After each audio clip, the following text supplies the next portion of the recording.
contar uma história para você. Movimentar essa pedra, esse lugar. Pedra pesada, talvez 400 quilos, mais. Vamos aqui, vamos contar uma história para vocês. Essa história é muito importante para vocês.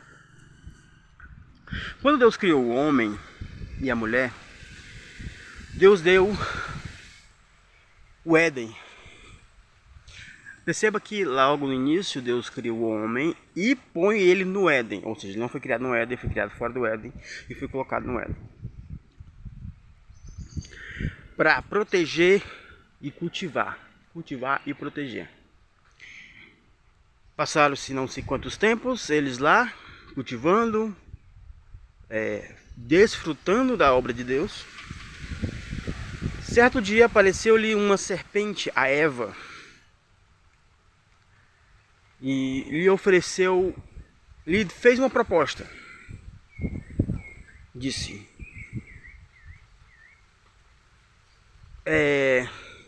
Deus disse que vocês vão morrer quando vocês comerem desse fruto? A Eva disse: sim, sim.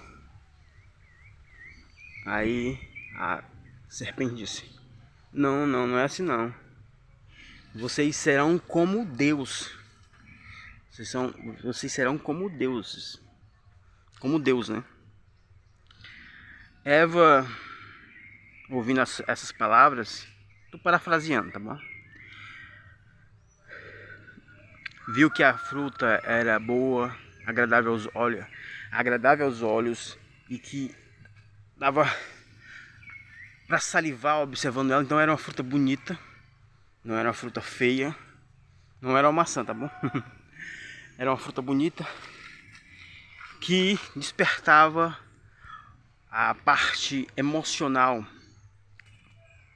de Eva e boa para dar entendimento.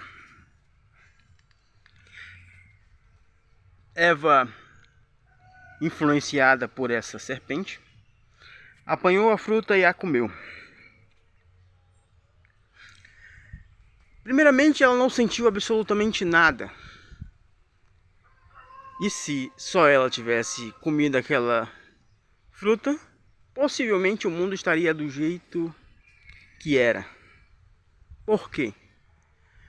Porque Deus não atribuiu a responsabilidade do governo do mundo a Eva.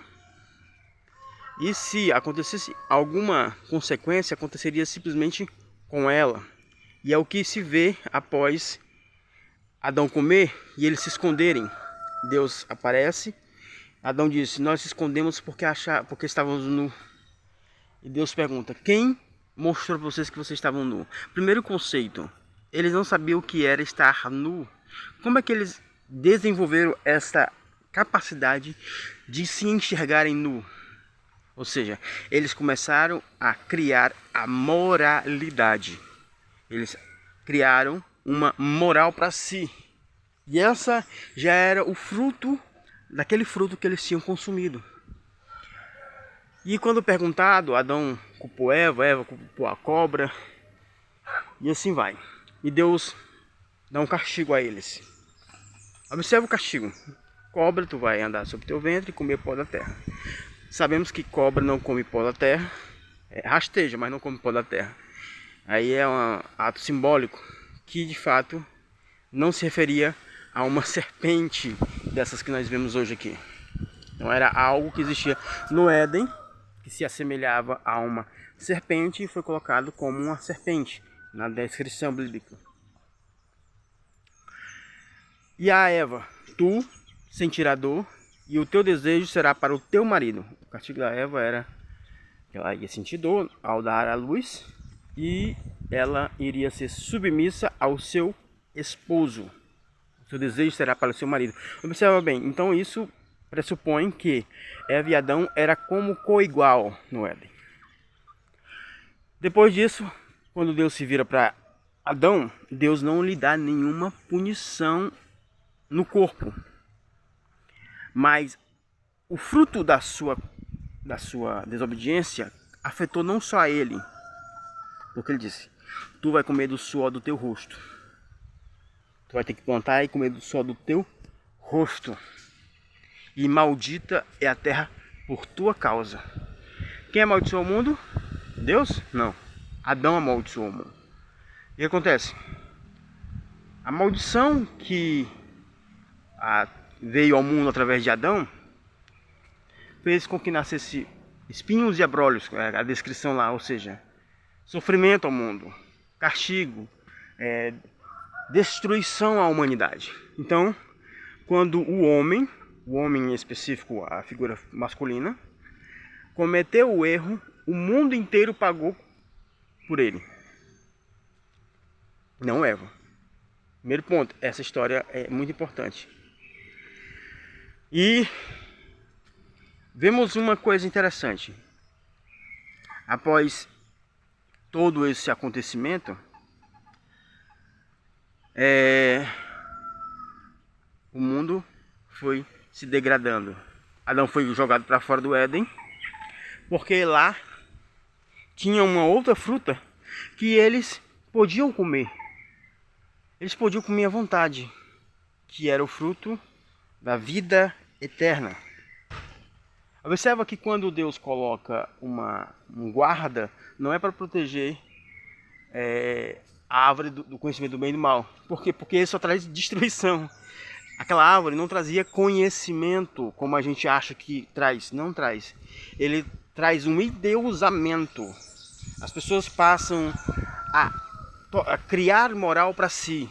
Começam a dizer o que é certo e errado, apesar de Deus. Antes no Éden, Deus dizia isso é certo, isso é errado. Depois do Éden, depois da queda, o homem começou a dizer: Deus disse isso? Não, mas eu acredito que não seja bem assim. Eu acho que é melhor assim. Então eles começaram a ser deuses para si mesmo. Não que eles se tornaram deuses, conhecedores, inteligentes. Não, ao contrário. Isso foi definhar a sua capacidade intelectual. Definhar, né? Então, quando a gente ouve essa história, a gente aprende que o poder maior não está em mágicas. Não. Está no poder da palavra. No poder da palavra. A quem você ouve? Quando ouvimos a Deus, o mundo continua bom, perfeito. E você tem acesso à árvore da vida. Porque essa não foi proibida quando Deus colocou Adão e Eva no Éden. Não existe nenhuma proibição de você comer a árvore da vida. E eles já tinham ciência. Eles já tinham livre-arbítrio. Uma coisa que as pessoas acreditam que Adão e Eva não tinham livre-arbítrio. Não, lá eles tinham livre-arbítrio. Eles podiam fazer e não fazer. Depois do Éden, essa capacidade foi definhando de ano após ano. Foi definhando.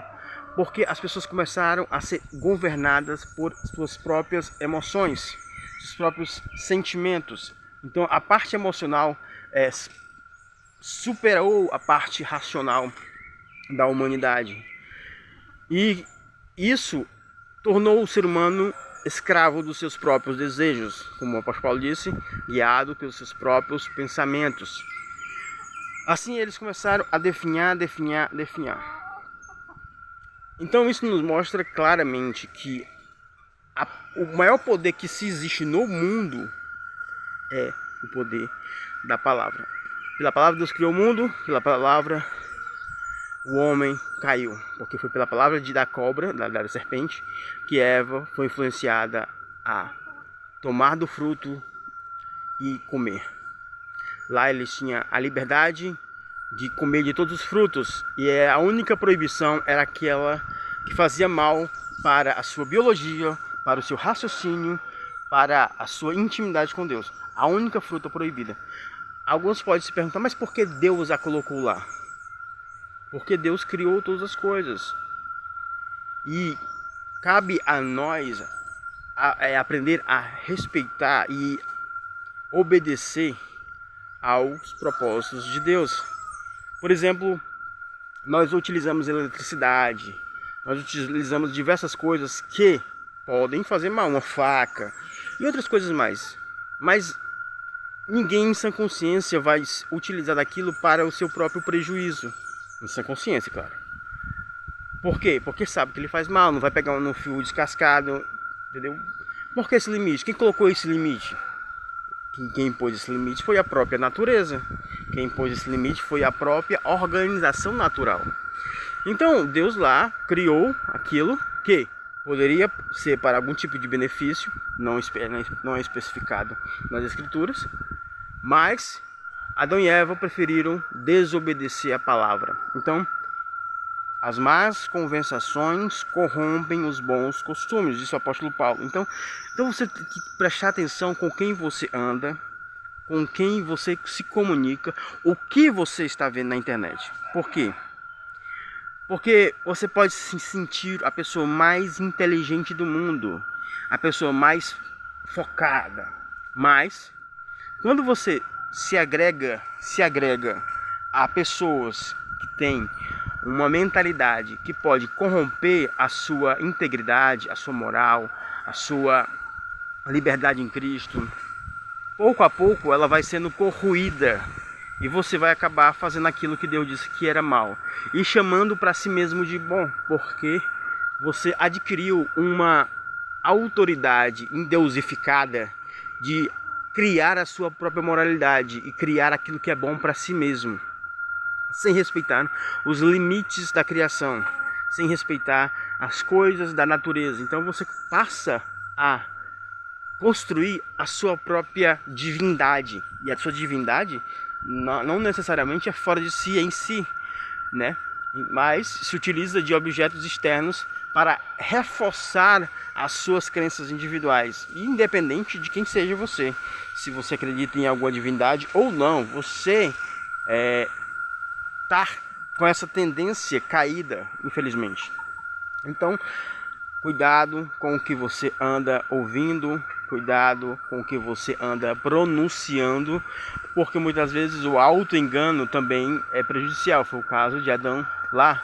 Ninguém falou para Adão que eles estavam nu, mas ele, pelo seu auto-engano, né, pela sua própria imaginação, criou aquele conceito e desenvolveu um medo. O medo um caminho que anda junto com a moralidade. O medo anda junto com a moralidade. O apóstolo Paulo disse, apóstolo João, quem ama não teme. Quem anda em amor não tem medo. Por quê? Porque a moralidade externa não tem poder sobre o seu interior, não tem poder sobre a sua vida, a sua integridade diante de Deus. Porque se você anda... É por isso que o apóstolo Paulo também disse que a lei foi criada para os maus e não para os bons. Como assim a lei foi criada para os maus? A lei foi para pôr freios aos impulsos da carne, pôr freio aquilo que destrói o homem, né? E então, quando a gente deixa de ouvir a Deus, você vai ficar sujeita à lei. A lei de Deus, a lei humana, a todas as leis. Mas em caso, vamos colocar um ponto a mais.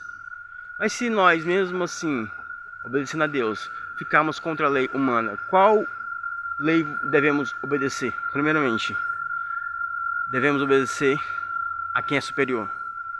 Devemos obedecer aos princípios eternos, pois ele é o superior. Então, se uma lei humana pede para você fazer algo que vai contra a consciência da verdade de Deus, você diz não, porque aquilo vai prejudicar sua alma, vai prejudicar toda a sua vida, e sua vida pós-vida, né? Assim. Então, é essa reflexão que eu quero passar para vocês, que essa palavra nesse dia de Natal, hoje é Natal, né, 25 de dezembro de 2025. Tô só aqui, né, fazendo os trabalhos e me veio essa reflexão. E de outras mais que eu vou fazer em outros vídeos. E é muito importante que a gente aprenda isso, né?